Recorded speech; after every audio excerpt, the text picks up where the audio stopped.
halkani waa santarka heegaale ee degmada Danood ee gobolka Doolo. Roobab mihigaana oo ka da'ay ayaa sababay inuu ku soo fataho balligu isagoo dad iyo dunya yeeleeyay. inta la xaqiijiyay hal qof ayaa dhintay. 350 qoys oo ka mid ah qoysaska degan magaalada ayaa dhammaantood ka barakacay guryahoodii iyagoo jooga bannaanada.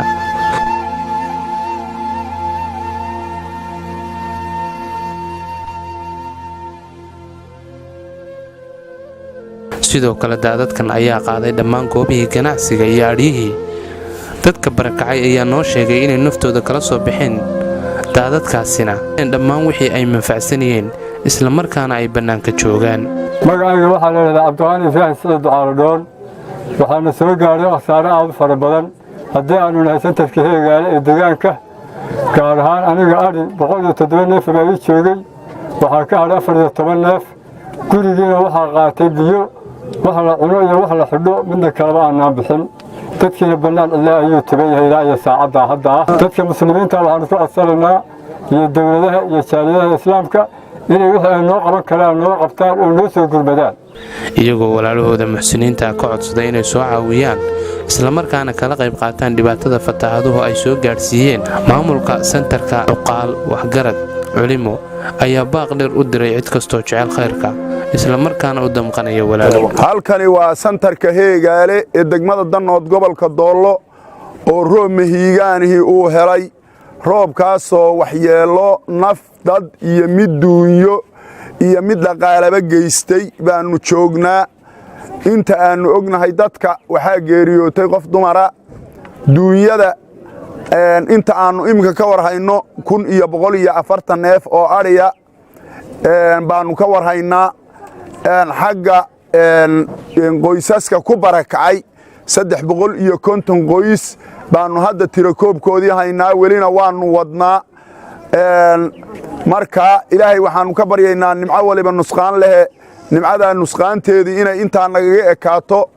dadkii ku barakacay goobaha ku barakacay ee waxgaadheenna muslimiinta Soomaaliyeed waxaanu ka codsanaynaa ilaahay baa caawimo leh in ay soo caawiyaan oo barakaca ay ka soo caawiyaan. waxaanu codsanaynaa dhammaan santarka heegaale akoon ay ku qoran tahay heegaale santarka heegaale akoon ay ku qoran tahay oo uu furayo Maxamed Cabdiweli Yuusuf Cige.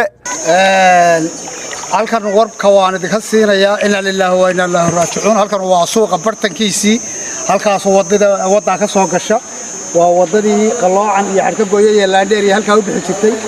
halkaasuna waa wadadii qararo wata halka ka baxda. halkaasuna waa wadadii Buuhoodle. halkaasuna waa wadadii Jarmal. halka umka suuqa bartankiisii weeye halka aynu taaganahay. halkan aan maanta joognay saxaafadda aan ka duubayna waxa weeyaan waa santarka heegaale ee bariga degmada Danood ee gobolka Doolo. waxaa santarkan habeen hore ahaa ka jirtay oo ka dhacday roob inuu qarqiyay baa warbixinta lagu hayay. roob ka da'ay oo roobkii oo ka cortay oo ka da'ay meesha iyada. aan ugu baaqaynaa xukuumadda federaalka Itoobiya iyo gaar ahaan dowladda Soomaalida oo ugu horeeyay madaxweynaha deegaanka iyo xisbiga barwaaqo mudane Mustafa Maxamed Cumar in ay dadka ay xukumaan ay mas'uulka ka yihiin ay soo gaarsiiyaan gurgud bini'aadantinimo. waxyeelada magaalada heegaale dadka jooga waxyaalo badan baa ku dhacay. dad badan oo aadaba kolley ku dhacay walaba aan xoog la'ahay oo aan aad u marmarin dadka. dukaan iyo xoolo badan baa baxay. baxay anigu qaar ahaan 3 qoys baan ka tirsanaa oo isku jira 2 gabdhood oo aan dhalay iyo aniga. dad mooyaane anagu doonya ma hayno. ariga naga dhintay dee golahaasaba lagu soo dhigay 116 neef. 6 igu baadi tahay. waxaan ka codsanayaa waxa ii qaban karaan inay qabtaan anigu xoogba ma lihi. hatta xaaladina nololeed maxay ku sugantahay? xaaladayada nololeed baryarun baanu dul taaganahay guri madana ah. doona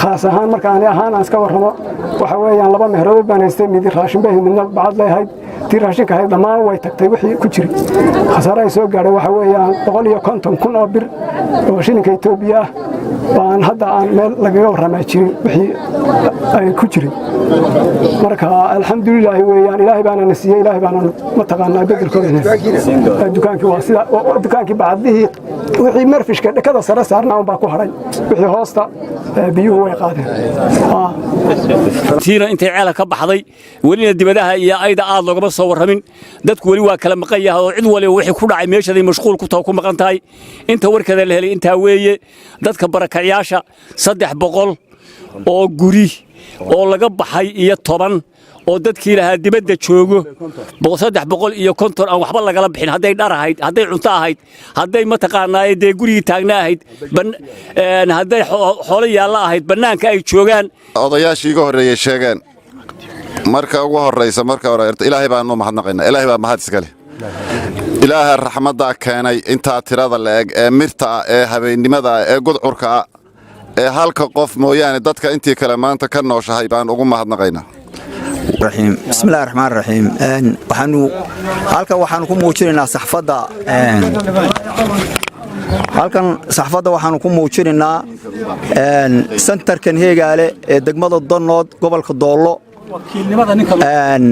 baanu ku muujinaynaa sida odayaasha hore idin soo sheegeen waxyeeladii ka dhacday raxmadii ilaahay keenay marka horeysa alxamdulillah rabbil caalamiin baanu leenahay ilaahay wuxuu dilanaa asagaale wixii nool asagaale boqolkiina boqol waa mahadnaqaynaa biyaha meesha fadhiistay ilaahay dadkii nooda saaray ilaa iyo hal islaana mooyaane muslimiinta u sheeginaa dadka in la soo caawiyo qof kasto islaam oo xil ka saaran yahay ninka la sheegay sheekha la yiraahdo Maxamed Cabdiwali Yuusuf Cige ninkaas ka markii aan qorshay ninkaas oo aan qasnaci dadka u noqon kara ninkaas bulshadu ku midowday Heegaale in akoon uu furo hadda markuu dhaadhaco Heegaale uu buuhood la tago ninkaas la soo xiriirinayaa aad iyo aad baan u siinaa qaybtan dawlad deegaanka waxa la geelisi la tagay de orod ayaan darano waa la yiraahdaa laakiin lama yiraaho ayaan orod darano lama yiraaho laakiin ayaan darano waa la yiraahaa dadka mas'uuliyiinta ee madaxda ah de waajib saaran ama dadka mas'uuliyiinta ama waxay ku balan furayo tan oo kale ayna gurigooda ilaa habeen dambe qabsan ilaan